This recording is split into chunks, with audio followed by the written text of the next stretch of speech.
you've got a guest. Hey, we got a guest. All right. Show. Woo. Good. All right. Hi, everybody. So I was here as an emergency, but now I can leave. All right. We're good? As long as this thing doesn't die when you leave. But thank you very much, Spedsy, for coming in at the last minute. We have a little bit of a problem with no power for Sizzle. So thank you, sir. We do have Chris Gooch tonight that we're going to talk to. We're totally going to get this working, and I'm going to drive. Yep, that's what's happening. Hey, and he's here. We're not even going to bother with the intro thing because you've just been thrown in. Nice to meet you, Chris. Sorry that we've just literally thrown you in without a bit of an intro. I tell you what, I'll give you a couple of seconds just to get yourself composed, and I'll play this whiz-bang intro, and we'll go from there. So I'll talk to you in a tick.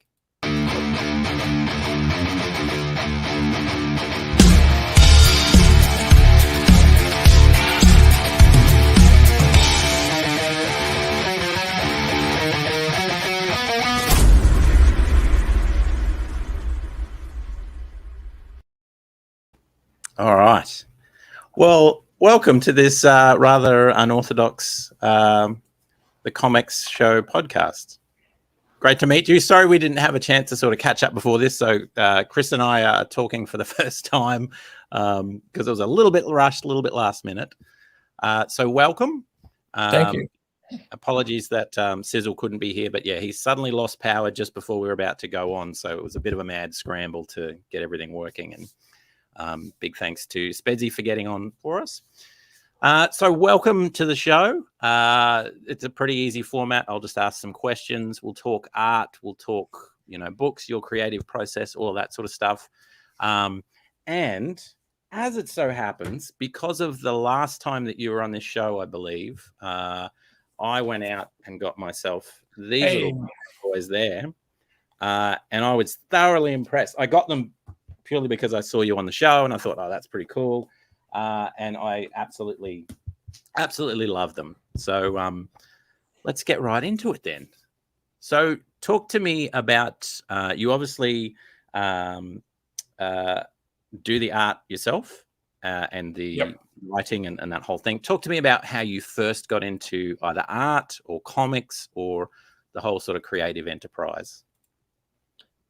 I suppose it is the common thing where it's like, I always drew. That was my favorite thing as a kid. I always loved comic books. Like, right. It was like superhero comic books around the time of the Tobey Maguire Spider-Mans. I was in primary school. And also the Simpsons comics were like first comic book loves. Oh, really? Okay. Yeah, I always drew. I went through art school after high school. So like contemporary art, which was... yeah, I mean, interesting. Not for me. At the end, that's the decision. It's like, there's that whole like, can comic books exist in the gallery space? And for me, the answer is sure sometimes, but I'd rather spend my time making books. Things you sit in your living room and read. Yeah. Yeah, I guess that's kind of my origin story. Right. Started out with a lot of short stuff. What was the appeal? Did you immediately want to go to the longer form sort of graphic novel? What was the appeal of that as opposed to, single issues and that sort of thing? I think I always wanted to do like long form stuff because that's what I always enjoyed reading and that sort of things. Yeah, I wanted to be able to do myself, but like every standard, like beginner advice thing is like start small, do small things you can actually like publish yourself, like make a zine and you can wrap your head around, as opposed to like, you start some 1,000-page comic and, halfway through your drawing style is completely changed and you've improved so much that really the start is like there's no comparison, there's really consistent. Yeah. So starting small was thing. I haven't gone back to doing small stuff in a long time and I'm finding it difficult. Like I think it's like a skill that I need to practice, or I've kind of become a bit rusty at doing the shorter stuff. Right. And are you did you start online or with the sort of vertical format No, never. I mean, like I posted stuff on like Tumblr and stuff like that, but for me, it was mostly sort of making zines, making shorts, and selling them at Right. like Melbourne zine fairs, and I'd go to Sydney and stuff like that for their zine fairs as well. Okay. So talk a little bit about, so I'm guessing the art came first rather than the writing or the stories, or how has that sort of worked with you? Like, where was film a big influence? Were novels a big influence when you were sort of growing up? Yeah, definitely film, I would say. Right. I listen to a lot of audiobooks, but I don't actually read very much, so novels probably not so much. Right. But yeah, no, film absolutely was a huge influence. In terms of what came first, I don't know. I always wanted to tell stories, and those stories generally ended up being comics. Like even when I was in high school, and I'd never do more than like 2 pages, and I just like fantasize about some great epic or whatever. Like it was sort of like some hack story compared with some rough drawing. So they're generally in tandem, but like especially when I was younger, I was a much better drawer than I was a writer. And you can kind of hide your like your beginning, all the beginner stuff that's in your drawing a lot easier, or at least it's a lot more charming. Like bad writing is bad writing, and it grates. Like bad drawing, there's always some charm to it. I find like someone's trying their best, or the perspective looks a bit wonky. It's like, oh, you can kind of see like that person. I don't know. I really love Melinda Gebbie, who drew Lost Girls with Alan Moore. That's sort of her most well-known thing. And she always thought, she said something I really loved, which was that personality in drawing comes from what you fuck up, That's what makes your style distinctive, as opposed to, the perfect anatomy or the perfect perspective that you're aiming for. It's the fucked up way you draw eyes or hair. And that her thing was, you should lean into it. You should embrace it and make it sort of distinctive. Right. And then that becomes the thing that's people recognize about your style. And yeah, I guess. In terms of writing, you can't really I don't know. If it's bad, it's bad. Or if it's rough, it's rough. I don't find it charming at all if it's shit, as a reader at least. Yeah, and I've heard it said by well-known writers that they, you want to write 10 or 11 novels before you write one that people see, so that you can get all of that garbage out of the way, and by the time you've read, you've got something with quality. Whereas, there is it's particularly in the indie world, I think there is a certain charm, like you say, to something that's not quite perfect, or it's not quite there yet, or there, Yeah, that was always the advice I got that I'm very grateful for, which was like, make stuff and sell it at zine fairs, put it out there. Like I never had much of like a huge internet following, so like I put it on Tumblr, but I wouldn't get much response. So it was more for like, go to the zine fairs and make the stuff. But now I'm older, and I've been doing it for 10 years. And so one of the books you held up was a short story collection, which meant that when I was like, yes, this one. So when it came to putting that one together, perfect. There's a lot of stuff that I left out because there was a lot of teething, or there's. I mean, you're always like, some part of you, whenever you look at what you've done, is just sort of like, holy shit, I fucking hate this. I can't stand looking at that. But the whole sort of like, make things, put them out there. The result is, 10 years time, you're like, oh, I don't want any of this in print anymore, or at least I don't want much of this available because you've moved on and grown up. So going back to this one, I think there's, was it 7 or 8 short? They're not short stories. What would you call them? Little comic adventures. Short comics. I think they're like from 4 to 60 pages or something. 4 to 50 or 60. Yeah. Yeah. So compared to normal comics, there's some of them are quite large, some of them small. When you see your own stuff, like early stuff, do you cringe, or do you feel nostalgic? Do you remember where you were at when you were kind of originally penning the stuff? I think my response changes based on like seeing the writing versus seeing the drawing. Like I was always like someone who could draw like well enough. So like I was praised for that, and I never felt insecure about it. But like with a lot of people in the writing, like I wasn't really like showing people my writing, where I'd show people my drawings when I was younger and be like, what do you think of this? And like, oh, it's good, it's shit. I didn't really matter. But if I showed someone my writing and they were like, it's shit, I'd be like heartbroken and humiliated. Right. Okay, that's interesting. So looking back through the artwork, like I'm like, oh, that's not good. But it's more charming.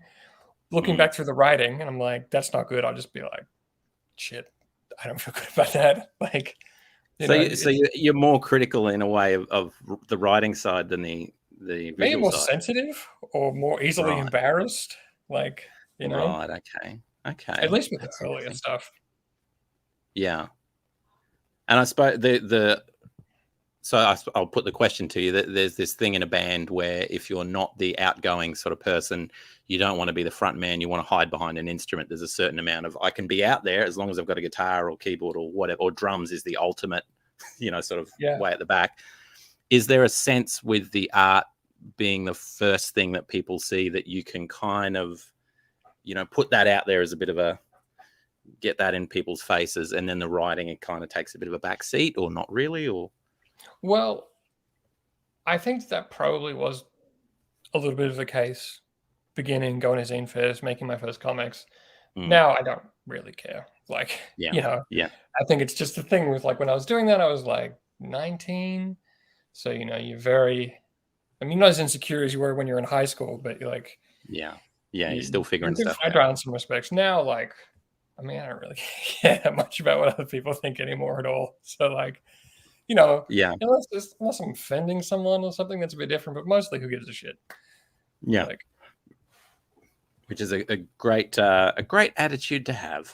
But like you say, not something that naturally comes to you when you're first starting out, and when you're putting your stuff out there, and maybe a bit fearful of getting beaten back by public. I think a big part of that too is that like I've been doing it for a while, so I have a group of people whose opinions I really do value. So it's like you have that marker and you have that safer space where you can be like, what do you think of this? And they'll be honest but respectful and everything like that. And it's sort of like, I don't know, I have those people whose opinion I care about, and then it's just a lot easier to be like, I don't give a shit about everybody else, like. Yeah.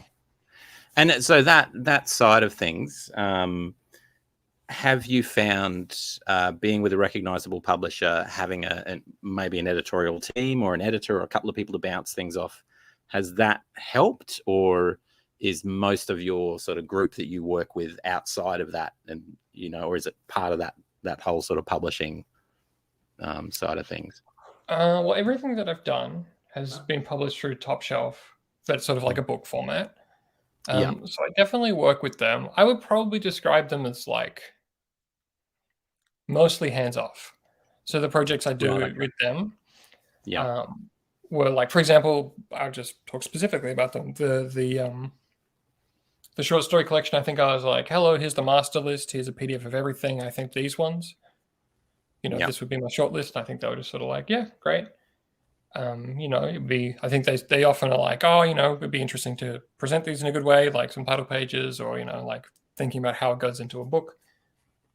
With my other one you held up, the prison one, I Under sent Earth. Under Earth, yeah. So I sent them a PDF of that sort of after they published my first book. They were pretty much just like, yeah, we'll publish this.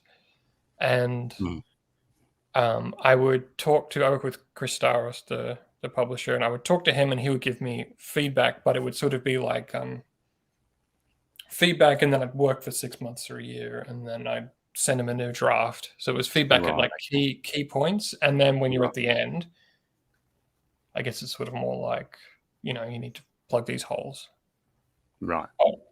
But I think mostly they want to put out work that is idiosyncratic and not necessarily like, heavily edited, or pilot bait or something like that. I don't. Yeah. Yeah, it's interesting because there's definitely, it's not quite at the novel level, but there's definitely a bit more of a I suppose a blend of hands-on at certain points through the process to steer sort of things. But like you say, they want They want your vision, and they want you to do the thing that you do, and that's what they're interested in. Yeah. Yeah, which I really appreciate. Like, you know, I find that the easiest way. I've been working with some other people over the past year, which is different, which is like working to a brief or working with like an actual goal in mind, Right. which is I don't like it as much. It's not as nice, but yeah. it's challenging in a different way, you know. But Right. anyway. And have you worked on worked as an artist on other people's projects, or as a writer on and if so, how did you find that process? I've done freelance work in terms of like illustration for people, you know, which ranges from like councils or libraries, or I don't think I've done work for small businesses, but a lot of people do work for small businesses. I've done some sort of like freelance comic illustration, but that's not particularly like my wheelhouse, I guess. I generally have the philosophy that like I have a day job and I work my day job, and that means I don't have to do anything I don't want to do. Yeah. So, you know, I spend most of my time like let's say I do 6 pages for somebody else's thing and they pay me a fair wage. That's still like a week and a half or 2 weeks that I'm giving up working on my own stuff. And then, you know, you go to your day job and you're like, why the fuck am I here if I'm not doing my own thing? So it's sort of that balance. Like, which that's a really interesting one, yeah, because it's there's a bit of a story out there, particularly if you're coming up, and you know, you're not giving it all if you're not throwing away a day job and throwing everything at your art and all of this sort of stuff. I think it's really, really good to hear, no, that there is another way to do this. And like you say, there is, if you have a day job that's stable, it then means you can pick and choose whatever you want. You can, I don't want to do that, or I don't want to do, or I'm not excited about that, or, you know, it's a really interesting perspective. Yeah, I don't really know anybody that doesn't have a day job of sorts. Like even the people who make their money off drawing, they're doing illustration work. Like, yeah, there's not, look, unless you're like selling tons of money, there's not a lot of like selling tons of copies. There's not a lot of money.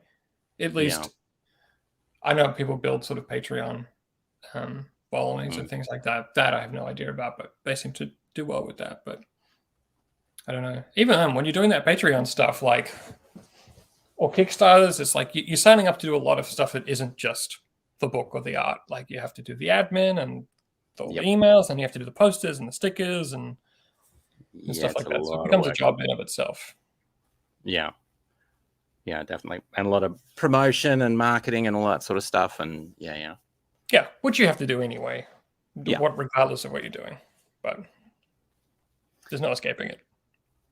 No, that's right. And that's an interesting one, because I know most creative types aren't big on that and don't, you know, it's not the thing we all look forward to. It's the thing you kind of need to do to get it in front of readers. But yeah, it's not the thing we most enjoy. So tell us a bit about, you can pick whichever one you want now. I've only got the 2 so far, but Under Earth was my favorite because I'm a massive fan of semi-dystopian sort of stuff and just the longer form. And I just thought it was really, really clever the way that some of the characters were brought in, and just a great story. You can talk about that. You can talk about another one. Why don't you tell us a little bit about a piece that you've worked on, or it could be something new that we haven't seen yet, you know, and kind of where the idea came from, how you moved through it. Yeah, for sure. I think I did Under Earth last time, so I'll do I'll do the one I'm working on now, because I slowly start to forget. You know, I don't think I can do a good spiel on the other ones. Yeah. The one I'm working on now is called In Utero. So it is like monster horror in the guise of like not so much like Freddy versus Jason or Alien, more like King Kong punching Godzilla kind of a thing.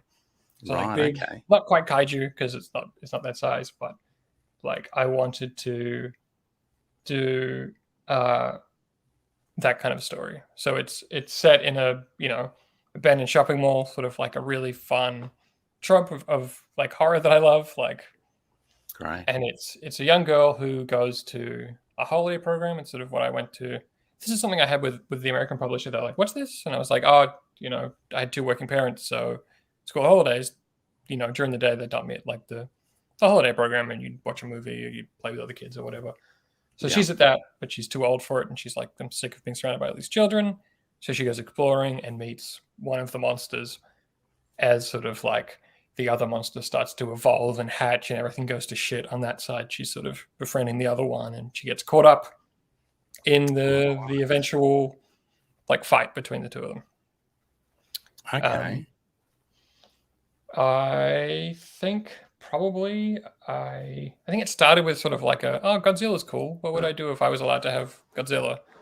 And then like I was like, oh, I really love Godzilla. I really love Digimon the movie. Have you ever seen that? No? I haven't, no, but I will be after this. Have you seen Summer Wars? The No. anime film? It's No. by, I think it's Mamoru Hosoda.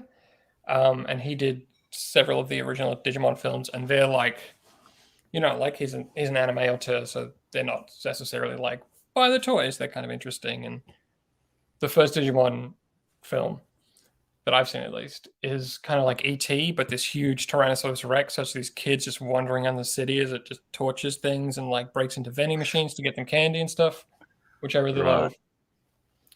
And Domu, I think, was the other reference point, which is the guy who did Akira, Otomo. It's his other graphic novel that's widely available in English, or was when I was a kid. I'm not sure it's so easy now. Right.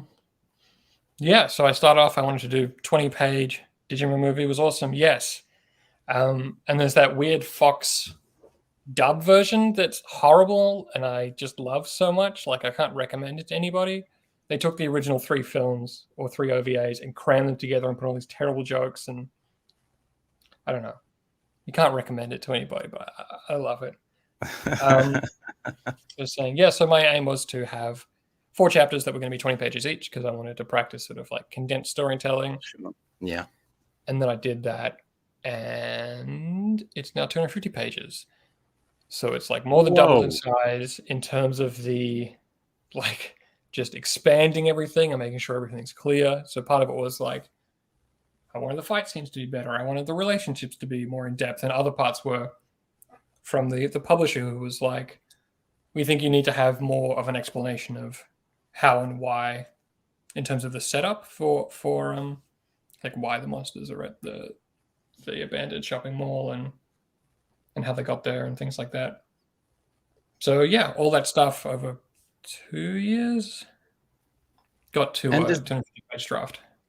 Does that stress you, or like if you get that sort of feedback and like, okay, now I need to think of this and add this, or is that just, does it add to the excitement, or you know, when you get that, you know, oh, now I've got to do another 50 odd pages to cover this area?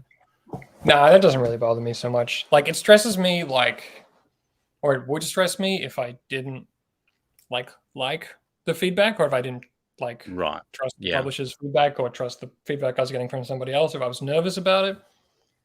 But I think it's solid feedback, so I don't know. The way I've done this one is I've done like detailed thumbnails. Okay, right. So yeah, you sort of, it's almost like I started with 120 or 100 thumbnails, and then I've just slowly been adding the thumbnails in. So at that point, it's quite easy. And then you get to the end of the thumbnail drafting, like, oh, fuck, now I have to spend 2 years drawing all of it. Which, again, it sounds, I mean, everyone's different, but it sounds to me like how a lot of people put a novel together. You know, you start with an outline and you work that outline until you're happy with it, and then you start writing, and then you do first draft, and which I'm not sure if that's the same as, you know, other comic creators, or everyone's different, but it does sound like a novel sort of process. Yeah, personally, I feel like I can't wrap my head around a draft until it's gone all the way to the end. And then, you know, you get all the way to the end, and then you change parts in the middle, and that changes parts at the end. And then, so I really need to personally have like at least a very detailed draft before I actually start doing any finished drawing. Right. Okay. And I tend to end up having these very like there's no writing left to do, basically. Like, wow. after the thumbnail that's draft. really interesting. Yeah, it's that's really cool. So we have a question from the gallery. Oh yeah. From young Isaac.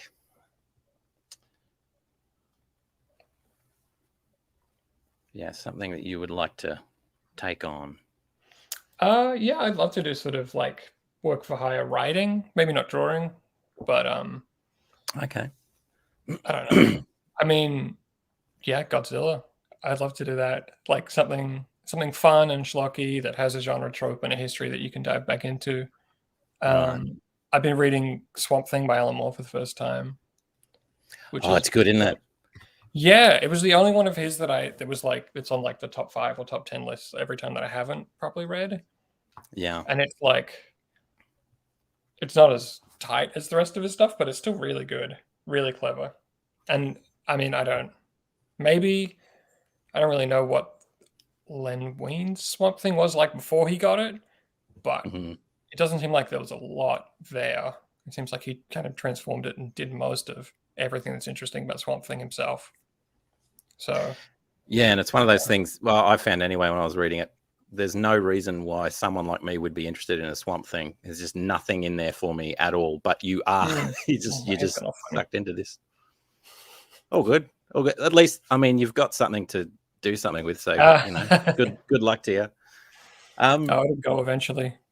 Anyway, it all goes eventually. I don't know. I think probably like a lot of people that grew up reading like a mix of sort of like Fantagraphics and DC, you kind of have that fantasy of like, oh man, I'd love to take some shit character that nobody ever thinks of and do the Alan Moore Swamp Thing with it. Like, yeah. Like, which really means you want like a budget and creative freedom. Like that seems what Alan Moore got. Yeah, which I mean, that's not an easy thing to snag for something that big. That's for No, sure. I don't really know if that happens anymore, or at least. Well, I mean, Alan Moore famously is against every film that's ever been done from his IP, and you know, he's adamant that it needs to stay in comic form and all this other sort of stuff. So even with his work, it's interesting. Yeah, I couldn't personally disagree more with that. Like, I like that there are tons of shit Alan Moore movies. Like, it doesn't ruin the books for me at all. Like, it's just more publicity. No. Yeah. I mean, it's not. It's one of my dreams is for one of my projects to get picked up and absolutely destroyed by Netflix or whoever. Just get taken and then to have a party and celebrate just how badly they've screwed it. Yeah, because odds are that's what's going to happen. But hey, like you say, it's out there and that's great.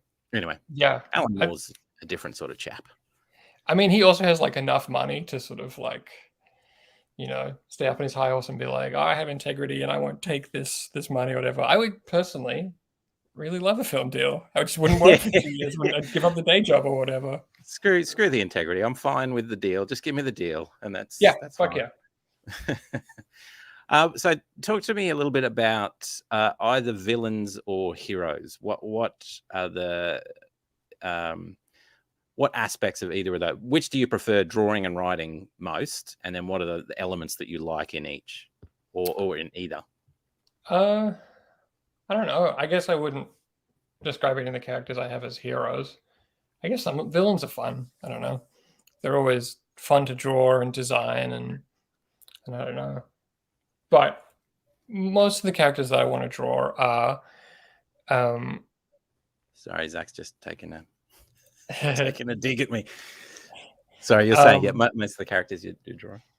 Yeah, I think I prefer like the gray areas in terms of like people who think they're doing well, who are actually doing awful, or people who, have like a level of complicity in the things going around with them, which was like, that's the main theme of the Prism one. It's just like, we're all a bit, or very complicit in all the fuck stuff that's happening in the world. That's it. I did probably villains. I found that with Under Earth, I don't know if it's human nature or just that we're too used to Hollywood or whatever the case might be. I find when I'm reading something, I'm searching for the good guy. I'm searching for the hero to root for. And you latch onto one character and then you're kind of like, but is he the hero? Because he's just done some pretty bad stuff. And then another one, and this one's showing weakness. And So I love that, the depth with the characters, and that you couldn't just pick. There's no black or white. There's kind of like you're all in this kind of cesspit together, doing the best that you can and failing, and which is really cool. But you prefer villains. I guess if I had to choose between the hero or the villain, definitely villain, or like a character. Like if it's sort of like superheroes, like someone like Batman, who's like a psychopath. But he's probably, he's like kind of an anti-hero, but actually horrible person. Yeah, a relatable villain is way more interesting. Yeah. Yeah. Yeah, I'm sick of, I don't know, like really bland Hollywood protagonists. Yeah, we've had too many of them. Oh, sorry, you were... No, I was just going to agree. So... bit of a weird question from maybe the new project that you're working on now. Is it a young girl or a teenager, or but like end of like 12, so primary school, beginning of high school, like end of primary, beginning of high. The tweens. Yeah. So if you had a chance to sit down with her, you have 5 minutes with her, what advice are you going to give her? And it can be at any stage throughout the journey of the story. Oh, I don't know, like call your mom and get her to pick you up. Don't get involved with monsters. Like don't get involved with huge, horrible monsters. Yeah. I mean, that's fair enough. I suppose that's what we get. All right. So on the same vein, but a little bit different, in the same vein, but a little bit different.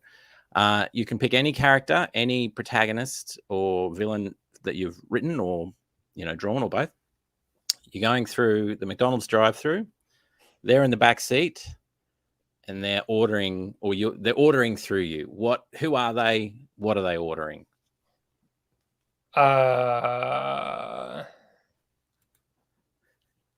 Shit.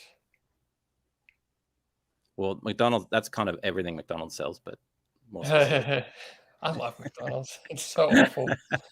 Okay, I will pick. I did a comic in the short collection called Cozy Skullface, which has like a space bounty hunter and a little alien.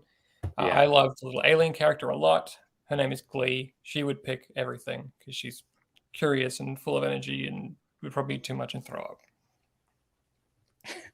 I have to just. Do you mind if I show? No. Show that page. Now, which one? So I also love one of the things I wanted to talk about. Now hang on. So I loved. Spedsy's doing the thing. I love the way you subtly use color throughout. So mostly gray tones, and then you'll add some color, but then occasionally as well, you'll just flood the page in this kind of beautiful, dark, rich sort of tone. It just adds so much depth. And sorry, I'm supposed to be showing the artwork off, but I just love the way you did that or do that. It's obviously a choice. Does it lean on something that you've seen that you just think I really love that approach, or is it just experimentation? I think when it comes to color, I often feel out of my depth. So having sort of a set of rules works really well. So for that, that's pretty much what I do every time. So it's a spot color, so a blue or whatever, a red, halftones, which you can then layer on the spot color, and that'll give you darker, or you just put it on the white of the page, and that gives you darker white, like a gray, and then gradient. So those are the three tools that I'll use, or the three elements that I can combine in different ways within a coloring long form comic. Okay. That sort of lets me relax and get the most out of those, three elements that I can. And then also I just can't spend 2 years doing full color on a book. It just never come out. There's a practical element too then For sure. Cages, I think, is my favorite example of a spot color, like the Dave McKean book, but Ghost World has it as well. I think it was a standard sort of indie comic thing of that, maybe decade or 2 decades that those are in. Right. Okay. And what would you say, either in the creative process or, working with a publisher or anything, what's the grind? What's the thing that you don't like? What do you detest most about the whole process Of publishing? I mean, or of creating comics, selling comics, working with a publisher, the whole bit? I mean, probably social media, right? Like having to maintain some sort of internet presence. I don't know. I have the day job, so it's not like I really have to put very much effort into it to pay rent. But yeah, that weird balance of like my social media is I just put up progress, like work in progress stuff, because that's sort of what I like sharing and what I like showing to people. But it's very far from eye catching, and I don't think it's like draws people very like draws gets people to click on it as much as like a big colorful nice image that maybe I put more thought into would. And then there's the whole like, do you put your face on your Instagram? Are you like doing stories being like, hey guys, I'm just drawing? And it's like if I could do a good job of that, maybe I would, but I can't. And I really resent it so much. Like I've done a lot of customer service day job stuff, and it's sort of like fucking loathe that. Yeah. So definitely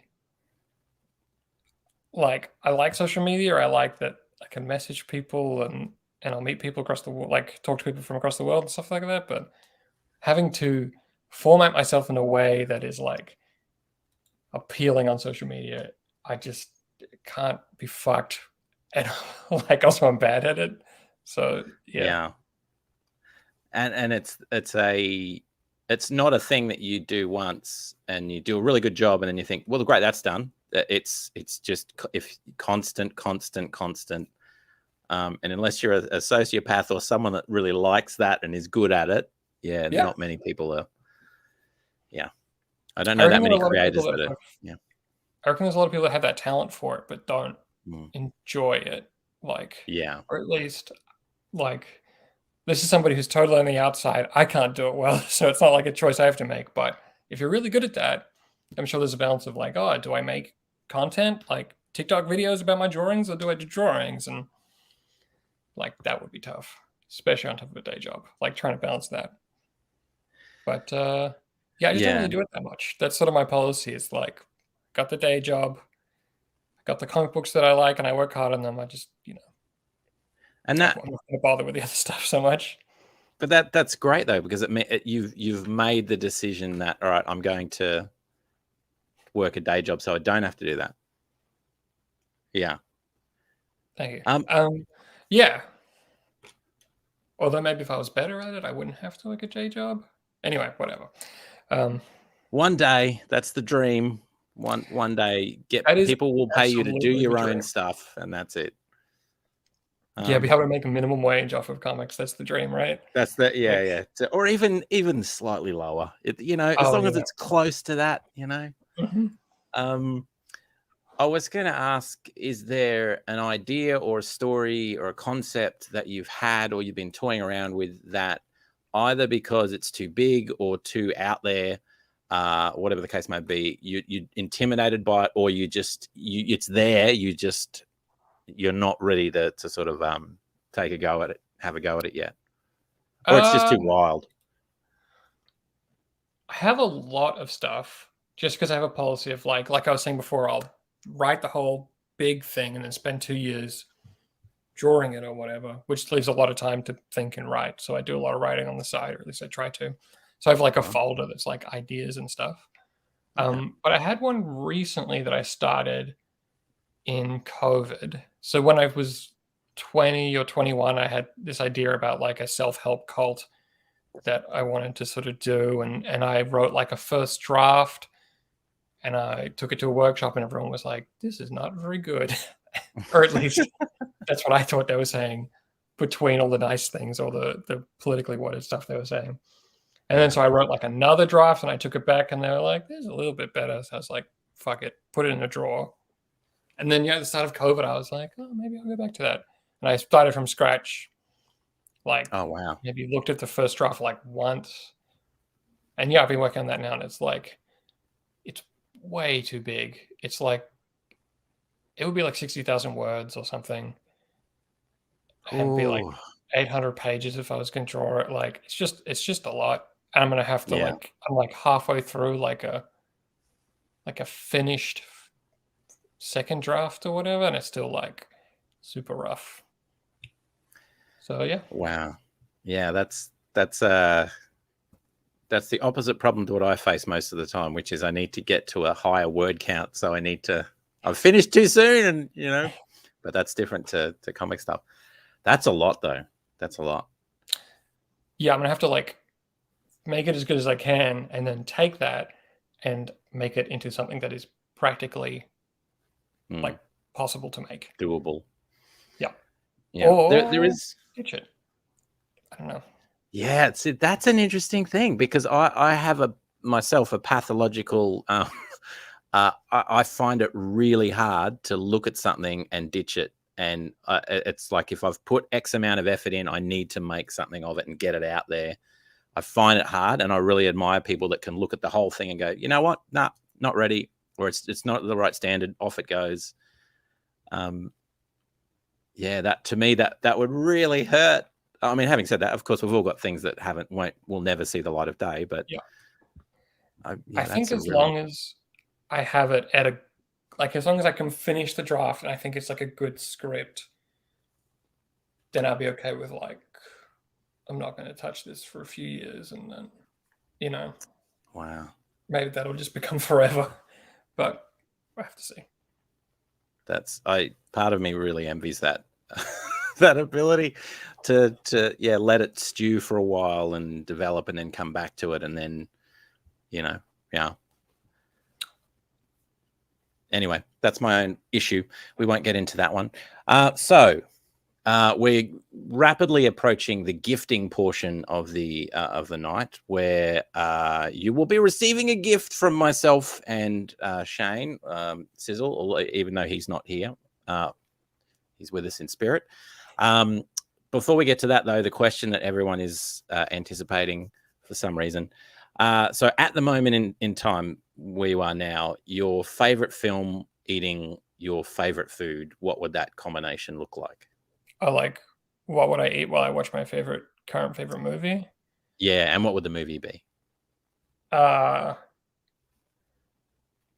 the Batman. Like, at least maybe the first half of it, and then I'd probably leave. But like I don't know, maybe just ice cream. Like, I've been trying to eat less sweets, and it just makes me want to eat them more. So probably ice cream and the Batman. Just a tub of ice cream and Batman. Yeah, the first hour and a half. Right. There we go.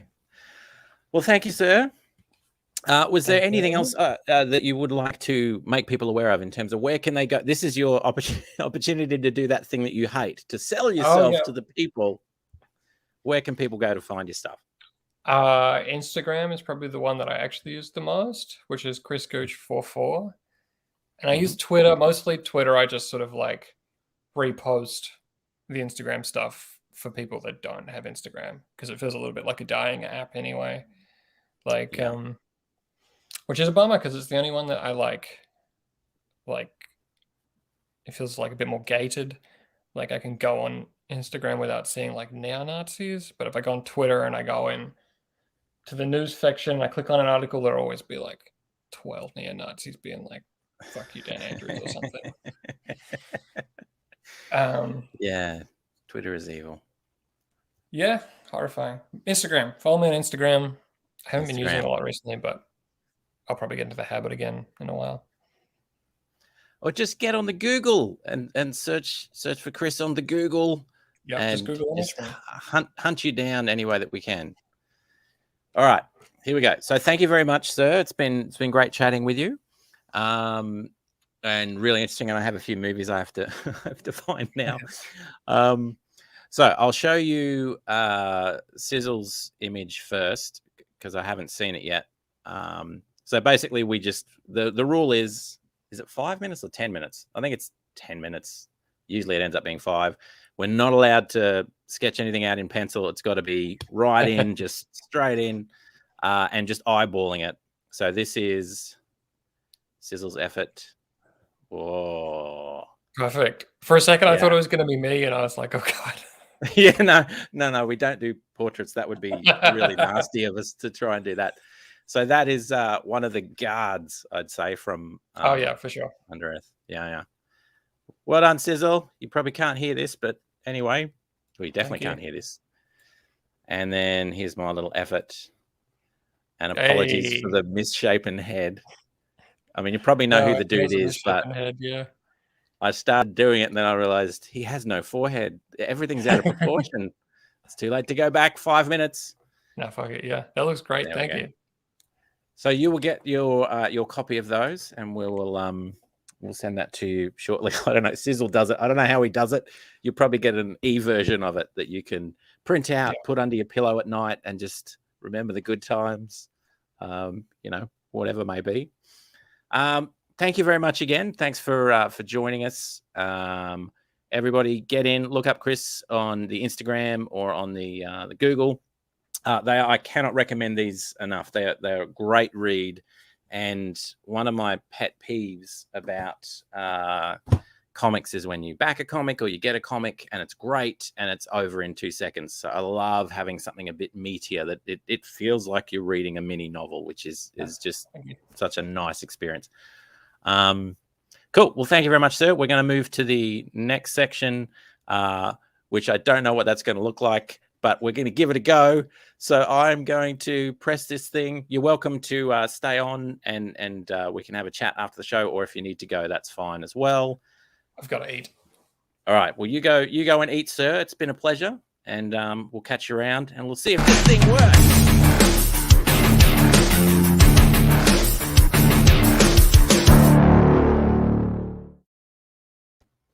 Hey everyone. It's me. It's Morgan. Am I bringing anyone in? I don't know. Yay! Are you? Do you want me? I'm here. Yeah. Why not? Well, I was going to do... that was really cool. Cool. You did great. Chris is awesome. It's a good show. You nailed it. I kept forgetting to click things. But I did want to... I mean, it's shameless promotion time. You're here, so we might as well both have a crack at it. Oh, yeah. So I'll just remind everyone, Shadow's Daughter, the campaign, Kickstarter campaign is 1 week. It's in the last week. So this is my last plug on this show for the campaign. It's now up to 8 issues that you get if you support. So the 6 normal issues, 2 free issues, a whole bunch of stuff, some free artwork. Everybody gets... every Aussie gets also a copy, a digital copy of this one here. I'm going to show you the trailer. It's totally going to work. Here we go. Nothing unusual about a 4 a.m. call to a back alley in downtown Kenton. A young woman lying pristine and unmarked on the cold, hard ground. I get to work quickly, but there's not much to go on here. No marks of any kind, no signs of struggle. Just a dead Vic in the middle of an alley. And then there's that. Dead body in a dumpster that looks like a grizzly bear has crawled its way out of his stomach.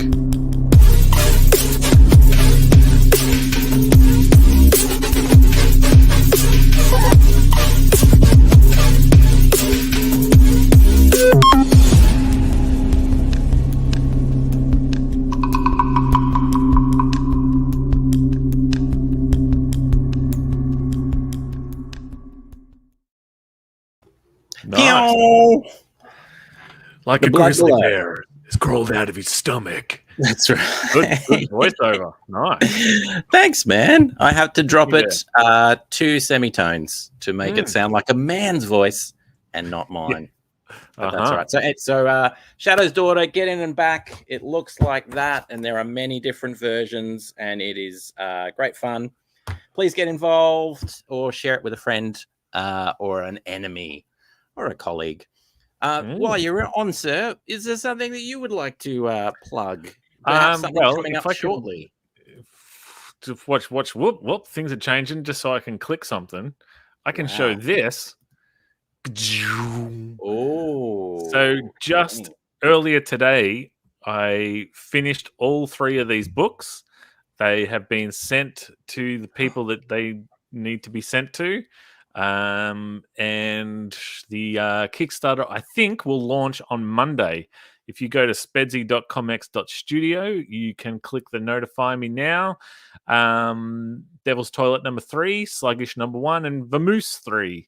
So if you like toilets, depression, slugs, robots, rowboats, it's all there. I like all those things. Oh, sweet. All of them. How good's depression and rowboats? Like, just 2 great things. And you stick a slug in there. Yep.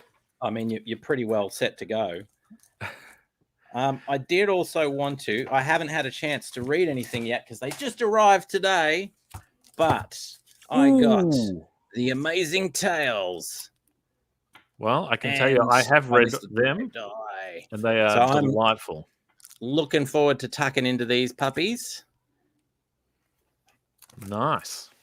There we go. So, looking forward to that. I got a sneak peek of Southern Squadron. Oh, yes.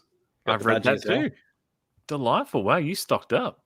Oh, and yes. So more coming. Anyway, sorry, that was me. Great. No, I wish I had something to show, but I got to read a PDF advanced copy of Southern Squadron Dark by Bo Jardine. Features cameos from Hairbutt the Hippo, Bug and Stump, the Dark Nebula.